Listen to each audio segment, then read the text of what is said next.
Assalamualaikum warahmatullahi wabarakatuh. Jadi, kami bertiga akan menjelaskan materi dari bisnis internasional, yaitu tentang integrasi ekonomi dan pasar berkembang. Boleh di next slide.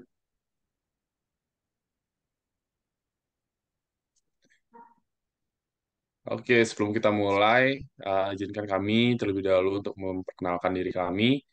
Perkenalkan, kami dari kelompok 3 dengan anggota saya sendiri, Ade Aradika Wijaya dari absen 20. Nama saya Muhammad Ryan Ryansyah dari absen 28. Nama saya Andika Purama Sidik dari absen 29.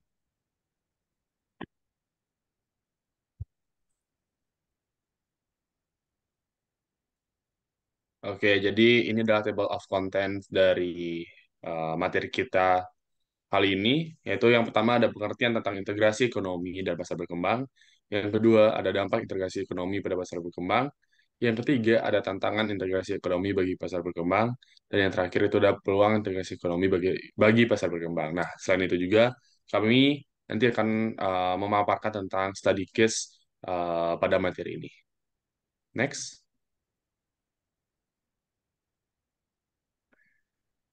Oke, kita masuk dulu tentang apa sih itu integrasi ekonomi.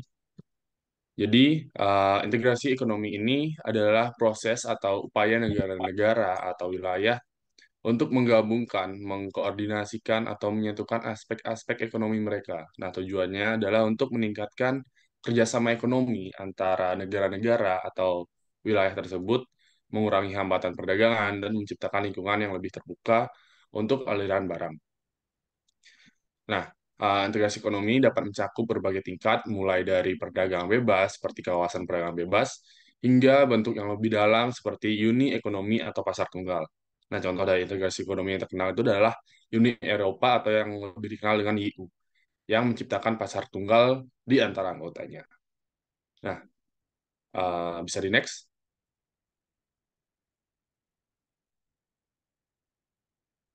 Oke, kita masuk ke pasar berkembang. Nah, pasar berkembang itu sendiri adalah lebih merujuk kepada negara-negara atau wilayah suatu ekonomi yang sedang mengalami pertumbuhan ekonomi yang cepat atau memiliki potensi pertumbuhan ekonomi yang signifikan.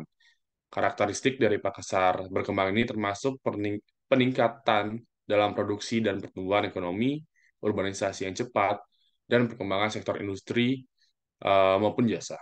Nah, negara-negara ini seringkali memiliki sumber daya alam yang melimpah, populasi yang besar, dan potensi untuk menarik investasi asing. Beberapa contoh dari pasar berkembang yang signifikan adalah Brazil, Rusia, India, Tiongkok, dan sebagian besar negara-negara di Asia Tenggara. Jadi, dalam konteks integrasi ekonomi dan pasar berkembang ini, adalah integrasi ekonomi adalah suatu proses yang dapat mempengaruhi pasar berkembang dengan cara yang dapat meningkatkan kerjasama ekonomi mereka dengan negara-negara lain atau wilayah. Sementara pasar berkembang ini adalah negara yang sedang mengalami pertumbuhan ekonomi yang signifikan. Nah, integrasi ekonomi dapat memiliki dampak yang beragam pada pasar berkembang, baik positif maupun negatif, tergantung pada implementasi dan situasi masing-masing negara. Oke, next slide. Oke, untuk dampak integrasi ekonomi ini akan dijelaskan oleh rekan saya, Andika. Oke, yang selanjutnya yaitu ada dampak dari integrasi ekonomi di pasar berkembang. Yang pertama, ada dampak positif. Yang pertama yaitu ada peningkatan akses ke pasar global. Integrasi ekonomi membuka akses pasar berkembang ke pasar global yang lebih luas. Hal ini memungkinkan ekspor produk dan layanan dari pasar berkembang untuk mencapai konsumen di negara-negara maju dan sebaliknya. Yang kedua ada pertumbuhan ekonomi. Integrasi ekonomi seringkali menghasilkan pertumbuhan ekonomi yang lebih tinggi di pasar berkembang. Penghapusan atau pengangguran tarif perdagangan dapat mendorong ekspor dan investasi asing yang dapat meningkatkan produksi dan penciptaan lapangan kerja. Yang ketiga ada transfer teknologi dan know-how. Melalui investasi asing langsung, pasar berkembang dapat mengakses teknologi dan pengetahuan yang lebih canggih dari negara-negara maju. Hal ini dapat meningkatkan produktivitas dan daya saing industri di pasar berkembang. Yang terakhir ada diversifikasi ekonomi. Integrasi ekonomi dapat mendorong diversifikasi ekonomi di pasar berkembang. Negara-negara ini dapat mengurangi ketergantungan pada sektor-sektor tertentu dan mengembangkan berbagai industri yang berbeda. Selanjutnya ada dampak negatif. Yang pertama ada sensitivitas terhadap fluktuasi global. Integrasi ekonomi juga membuat pasar berkembang lebih rentan terhadap fluktuasi ekonomi global. Perubahan dalam pasar global seperti krisis keuangan atau perang perdagangan dapat berdampak signifikan pada ekonomi pasar berkembang. Yang kedua, ada kesenjangan ekonomi internal. Integrasi ekonomi dapat memperkuat kesenjangan ekonomi internal di pasar berkembang. Seringkali manfaat ekonomi tidak merata dan bisa lebih terkonsentrasi di kota-kota besar atau sektor-sektor tertentu. Yang ketiga, ada persaingan global yang ketat. Dalam pasar global yang integrasi, perusahaan di pasar berkembang harus bersaing dengan perusahaan-perusahaan multinasional yang lebih besar dan kuat. Hal ini bisa menjadi tantangan bagi perusahaan lokal. Yang terakhir, ada ketergantungan pada pasar ekspor. Uh, Hal ini terlalu besar, ketergantungan pada ekspor bisa menjadi risiko. Jika pasar ekspor mengalami masalah, hal ini dapat merugikan ekonomi dan pasar berkembang. Selanjutnya akan dibahas oleh rekan saya Rehan. Oke, tadi sudah dijelaskan beberapa dampak dari integrasi ekonomi. Sekarang saya akan menjelaskan mengenai tantangannya dari integrasi ekonomi bagi pasar berkembang. Integrasi ekonomi dapat memberikan sejumlah manfaat bagi pasar berkembang, seperti peningkatan akses pasar global dan pertumbuhan ekonomi yang lebih cepat.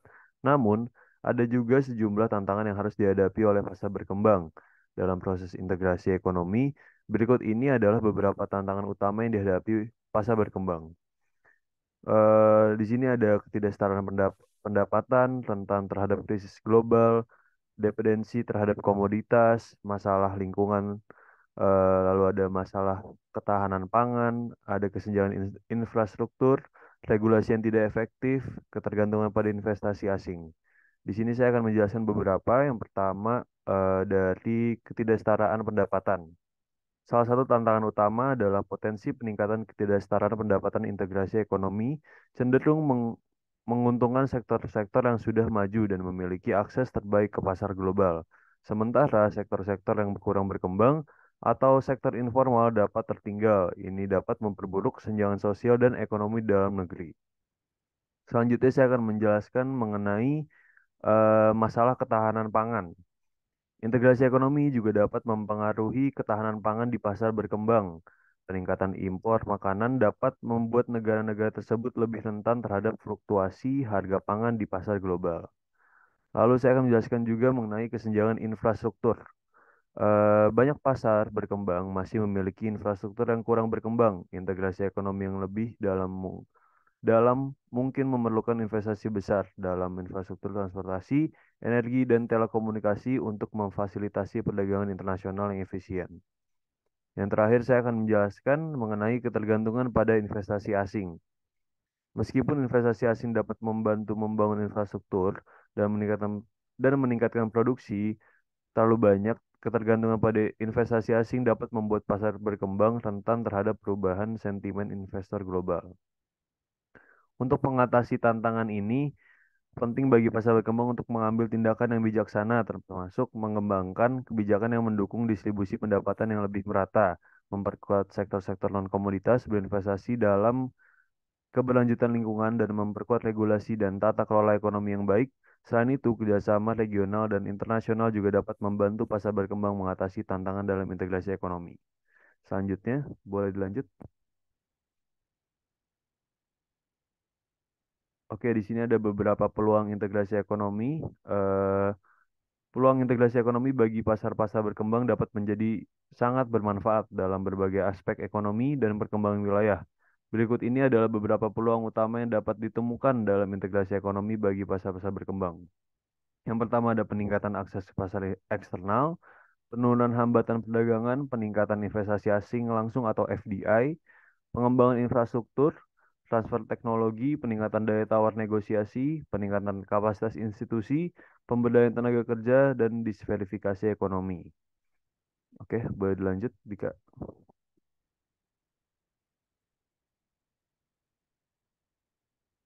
Baik, selanjutnya ada studi kasus yang akan dijelaskan oleh Ade. Oke, jadi ini adalah studi kasus pada materi ini, yaitu ada AFTA dalam integrasi ekonomi dan pasar berkembang, yaitu pada Vietnam. Nah, jadi ASEAN Free Trade Area atau AFTA adalah sebuah inisiatif integrasi ekonomi yang signifikan di kawasan Asia Tenggara. Nah, AFTA yang mulai berlaku pada tahun 1993 bertujuan untuk menciptakan kawasan perdagangan bebas di mana negara-negara anggota ASEAN ini termasuk Brunei, Kamboja, Indonesia, Laos, Malaysia, Myanmar, Filipina, Singapura, Thailand, dan Vietnam. Nah, di bawah AFTA, sejumlah langkah telah diambil untuk mengurangi tarif perdagangan antara ASEAN dengan tujuan untuk meningkatkan perdagangan intraregional dan memfasilitasi integrasi ekonomi. Studi kasus ini akan menggambarkan bagaimana AFTA mempengaruhi pasar berkembang di kawasan ASEAN dengan fokus pada contoh salah satu negara yaitu Vietnam. Nah, Vietnam adalah salah satu negara pasar berkembang di ASEAN yang mengalami pertumbuhan ekonomi yang pesat. Sebelum AFTA, ekonomi Vietnam didominasi oleh sektor pertanian, dan negara ini sedang dalam proses reformasi ekonomi yang meliberalisasi pasar dan membuka ciri terhadap investasi asing. AFTA menjadi peluang untuk mengintensifkan perdagangan regional dan mempercepat pertumbuhan ekonomi Vietnam. Oke, mungkin bisa di next slide.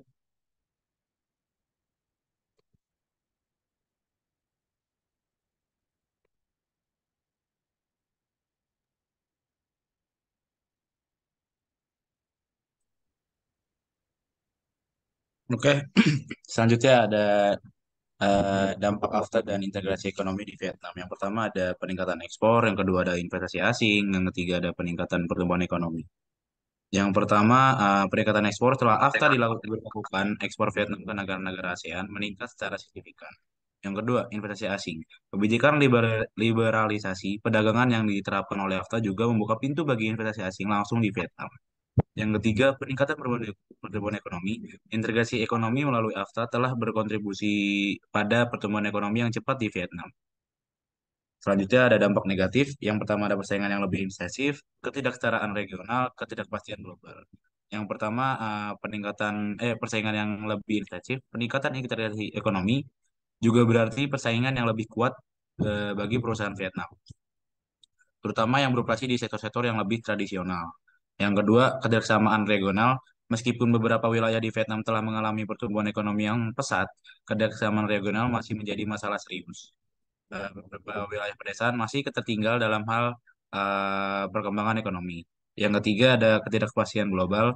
Ketidakpastian global, Vietnam masih rentan terhadap fluktuasi ekonomi global, terutama ketika terjadi ketegangan perdagangan antara negara-negara besar seperti Amerika Serikat dan Tiongkok.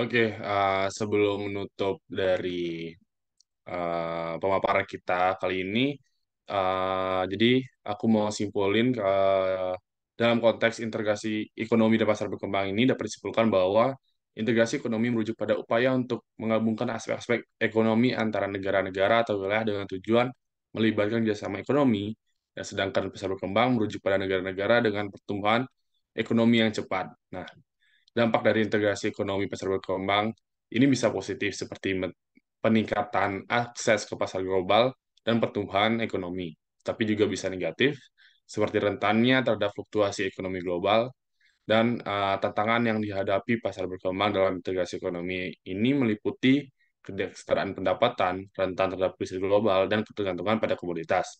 Di sisi lain, peluangnya termasuk peningkatan akses ke pasar eksternal, penurunan hambatan perdagangan, dan pengembangan infrastruktur. Dan untuk mengambil manfaat dari integrasi ekonomi, pasar berkembang perlu mengatasi tantangan tersebut dan mengambil langkah-langkah yang bijaksana dalam mengoptimalkan peluang yang ada. Baik, mungkin sekian dari pemaparan materi yang kami sampaikan. Mungkin kurang lebihnya bisa mohon untuk dimaafkan. Sekian dari kami. Assalamualaikum warahmatullahi wabarakatuh.